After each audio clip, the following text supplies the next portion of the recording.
Ċifri uffiċjali maħruġa mill-NSO juru li l-iżbilanċ tal-Gvern fl-ewwel 7 xhur tas-sena kien jammonta għal aktar minn biljun euro, preċiżament 1052 miljun.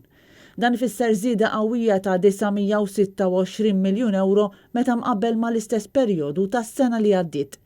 Din id-daqqa enormi fuq l-ekonomija hi fil-biċċa l-kbira tagħha riżultat tal-pandemija u l-effett li ħalla l-COVID-19 fuq is-suq tax-xogħol u l-industriji varji.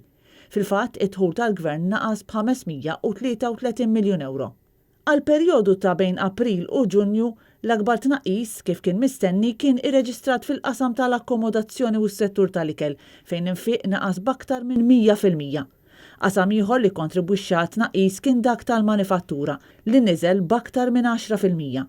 Dan ix-xenarju mistenni jaffettwa mhux ftit it-tfassil tal-baġit għall-2021, baġit li suppost diġà beda jitħejja mill-kabinett ta' Robert Abela għalkemm sa issa b'mod uffiċjali għadna ma smajna bl-ebda konsultazzjoni mal-MCSD f'dan ir-rigward b'mod speċifiku.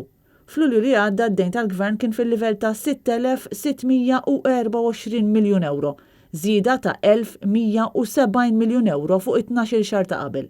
Intant fi statistika separata l-NSO ikkonfermat tnaqqis ta' 494 miljun euro fil-GDP li jammonta għal 14.9% meta mqabbel mal-istess perjodu tal-2019.